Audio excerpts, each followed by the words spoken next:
गोपी प्रेम। गोपी प्रेम की पराकाष्ठा, गोपी प्रेम की गहराइयाँ, गोपी प्रेम की अधिनिष्ठा, गोपी प्रेम की प्रतिष्ठा, ये सब गोपी प्रेम की एक नींव है। गोपी प्रेम की नींव क्या है, गोपी प्रेम की प्रतिष्ठा क्या है, और गोपियों का स्थापत्य जो है, प्रेम का स्थापत्य, स्थापित होना, कृष्ण के प्रति अभिभूत होना, अनुभूत होना और आत्मसमर्पण होना। तो गोपियों का जो प्रेम है वो एक अपने आप में ही बहुत अद्भुत, बहुत सराहनीय और एक ऐसा प्रेम, एक ऐसा अनूठा प्रेम है कि युग बीत गए। 5000 साल पहले जब भगवान कृष्ण इस धरातल पे आए थे तो अपने संग बैकुंठ से गोपियों को लाए थे। राधा जी आई थी और उन गोपियों के साथ ही भगवान कृष्ण जैसा ही माँ देवकी के गर्भ से हुए, गर्भ से क्या, माँ देवकी से हुए, और जैसे ही वो वृंदावन आए, जैसी नंद बाबा ने उन्हें यमुना जी के से पार करा और वृंदावन में ब्रज की भूमि में छोड़ के गए, तब से भगवान कृष्ण के साथ गोपियाँ हैं। यानी कि ऋचाएँ हैं, हमारी इंद्रियां हैं और हमारी आत्माएं हैं, क्योंकि आत्मा के बगैर परमात्मा रह ही नहीं सकता। एक बात आपने सोची है कभी, या कभी भी किसी भागवत वक्ता ने नहीं बताई कि भगवान पैदा होते के साथ वृंदावन क्यों आए? गोकुल में क्यों नहीं, मथुरा में क्यों नहीं रहे भगवान? क्योंकि मथुरा में गोपियाँ नहीं थी, मथुरा में माँ यशोदा नहीं थी, मथुरा में गैया नहीं थी, मथुरा में वो वन उपवन नहीं थे जो वृंदावन में थे। भगवान ने वृंदावन ही क्यों चुना अपना रास के लिए, अपनी लीलाएं करने के लिए? वृंदावन क्यों चुना? आप सब एक सोचने वाला ये प्रश्न है कि भगवान ने वृंदावन ही क्यों चुना? मथुरा में पैदा हुए तो मथुरा में रहते, थोड़े बड़े होते तब वो ब्रज में आते, और आते ही नंद बाबा की गोद में खेलने लगे, माँ यशोदा की गोदी में खेलने लगे, गोपियों के संग खेलने लगे, अटखेलियाँ करने लगे। आप सोचो कि 2 दिन का बच्चा भी गोपियों के संग अटखेलियाँ खेलता था, गोपियों के संग माखन चुराता था, गोपियों के संग अटखेलियाँ खेलता था, गोपियों के संग पनघट पे जाकर उनके साथ आनंद लूटता था, क्योंकि वो आया ही उनके साथ आनंद लूटने के लिए।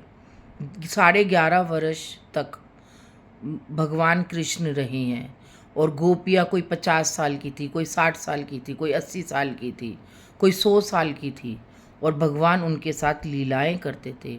सोचो और समझो कि भगवान इतने छोटे होकर भी भगवान ने लीलाएं करी। भगवान ने ऐसे ऐसी लीलाएं करी कि बड़े से बड़े प्रेमी जन भी नहीं कर पाते जो लीलाएं भगवान कृष्ण ने वृंदावन में रह के करी, गोवर्धन में रह के करी, और बरसाना में रह के गई, ब्रज के हर उस 84 कोस के अंदर करी। जो आज भी ब्रज के 84 कोस की परिक्रमा करता है तो आज भी उसे कृष्ण की अनुभूति होती है, राधा रानी की अनुभूति होती है, और ऐसी अनुभूति होती है कि उसका हृदय, उसकी रोम रोम पुलकित हो उठती है, रोमांच से भर जाती है, उत्साहवर्धक हो जाती है।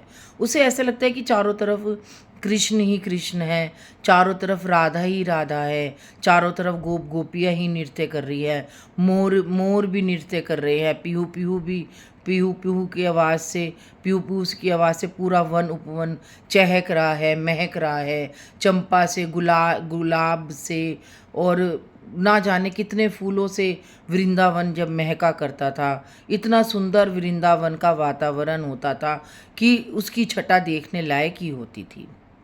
आज मैं फेसबुक पर राधा बल्लभ जी के सबसे बड़े गुरु जी का उपदेश सुन रही थी, क्योंकि वृंदावन में आजकल कह रहे हैं कि कॉरिडोर बनाओ, लेकिन उन्होंने कहा कॉरिडोर बनाओ, लेकिन ऐसे हरे भरे पेड़ों का कॉरिडोर बनाओ, ऐसे वन बनाओ, उपवन बनाओ, जिससे कि वृंदावन पहले जैसा हो जाए। यमुना के किनारे को सफाई करो ना, तटीय स्थान को का वहाँ पर जो एक विहंगम दृश्य है वहाँ से प्रेरणा लो वृंदावन में जो भी कॉरिडोर बनाने की है। रास महारास जहाँ भगवान ने किया था, निधि वन से प्रेरणा लो। निधि वन की तरह ही चारों तरफ वृक्ष लगाओ, तुलसी जी के बड़े बड़े वृक्ष लगाओ, और फिर देखो कि तुम्हें कितना आनंद आएगा। तब तो ऐसा लगेगा कि हम कुंज गलियन में जा रहे हैं, और इतना सुंदर वातावरण होगा, इतना सुंदर हरियाली होगी कि वो छटा देखते ही बनेगी, क्योंकि भगवान कृष्ण ने कुंज गलियन में रास किया है। और आज भी राधा रानी के संग भगवान कृष्ण कुंज गलियन में रास करने आते हैं। कहते हैं कि रात को 12 बजे के बाद बिहारी जी बाके बिहारी मंदिर से निकलकर निधि वन में जाते हैं रास करने के लिए, सेवा कुंज में जाते हैं रास करने के लिए, यमुना के किनारे जाते हैं रास करने के लिए, और तटीय स्थान पे जाते हैं रास करने के लिए। अगर हमने वो सारा सब चीज़ों को कंक्रीट के ईंटों से बना दिया तो भगवान तो तड़प जाएंगे, राधा रानी तो तड़प जाएगी। ये भी तो सोचो कि भगवान ने वहाँ पे रास किया है, महारास किया है। पूरे विश्व में वृंदावन ही एक ऐसा स्थान है जहाँ पर भगवान रास करते हैं, जहाँ पर भगवान आज भी लीलाएं करते हैं, जहाँ पर आज भगवान गोपियों के संग अटखेलियाँ खेलते हैं। लेकिन आज तक कोई भी उसके पार तक नहीं जा पाया है। अगर आज जा पाता तो कितने वैज्ञानिक लोगों ने इतना सैटेलाइट का वो कर लिया, इतना नासा वालों ने इतना अंतरिक्ष का कर लिया, लेकिन किसी ने भी निधि वन की का रहस्य जान पाए हैं? कोई भी आज तक निधि वन का रास मंडल का, और सेवा कुंज में जहाँ भगवान रास करते हैं, बरसाना में राधा बाग का, बरसाना में भगवान कई जगह रास करते हैं। बहुत ऐसी विहंगम दृश्य हैं कि आज भी अगर हम बरसाना जाएंगे ना, गहवर वन में आज भी राधा रानी और कृष्ण भगवान रास करते हैं, क्योंकि भगवान कृष्ण एक है, गोपियाँ अनेक है। भगवान कृष्ण का रूप एक है, लेकिन भगवान कृष्ण अनेकों रूप में अवतरित हो जाते हैं गोपियों के साथ रास करने के लिए। जब भगवान का महारास हुआ था तो भगवान अनेक रूप में थे, जितनी गोपियाँ थी उतने कृष्ण थे, उतनी राधा रानी थी। तो ये सोचो कि भगवान जहाँ जहाँ आज भी रास करने जाते तो अपने एक रूप से ही वो कितने रूपों को निकाल कर कितने गोपियों को बना लेते हैं रात के समय, और उनके साथ महारास करते हैं। देखो, सबसे पहले महाराज भगवान कहाँ करते हैं? निधि वन में करते हैं, बाके बिहारी से निकल के, फिर तटीय स्थान में करते हैं, फिर सेवा कुंज में करते हैं, यमुना के किनारे करते हैं, राजमंडल में करते हैं, बरसाना जाते हैं, बरसाना में करते हैं, गोवर्धन में जाते हैं, गोवर्धन में करते हैं, राधा कुंड है वहाँ पर, इतना सुंदर राधा कुंड है कि जहाँ पर आज भी अगर तुम सच्चे मन से राधा रानी को पुकारोगे तो राधा रानी तुम्हें इतना विहंगम दृश्य देगी, इतना विहंगम।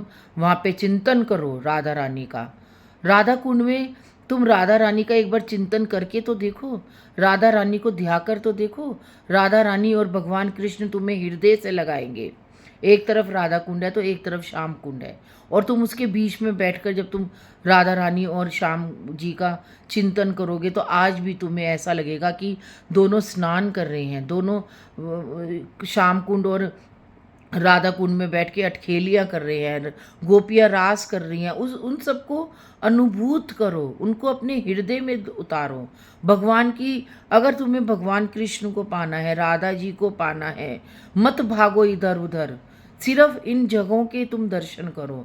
राधा कुंड के दर्शन करो, गोवर्धन में जाओ, गहवर वन में जाओ, और गोवर्धन की में जैसे अगर हम मेरे साथ ऐसे 2-3 बार हुआ। एक बार मैं गोवर्धन में लोंद के महीने में गई, इतनी भीड़ थी, इतनी भीड़ थी। जैसे ही मैंने दान घाटी में गोवर्धन महाराज जी के मंदिर में दर्शन करे, मेरे शरीर में एक रोमांच पैदा हो गया, मेरे शरीर में एक अनुभूति हो गई, जैसे मुझे वहीं पर ही साक्षात भगवान ने, कृष्ण ने दर्शन दिए। और इतनी भीड़ थे कि सिर से सिर भीड़ रहे थे। भगवान कृष्ण ने स्वयं मेरे अंदर आके कहा कि अब मैंने तुझे दर्शन दिया है, तो वापस जा, क्योंकि इतनी भीड़ में तो तेरा जाना सही नहीं है। सच में ये मैं एक सच्ची घटना बता रही हूँ अपने साथ।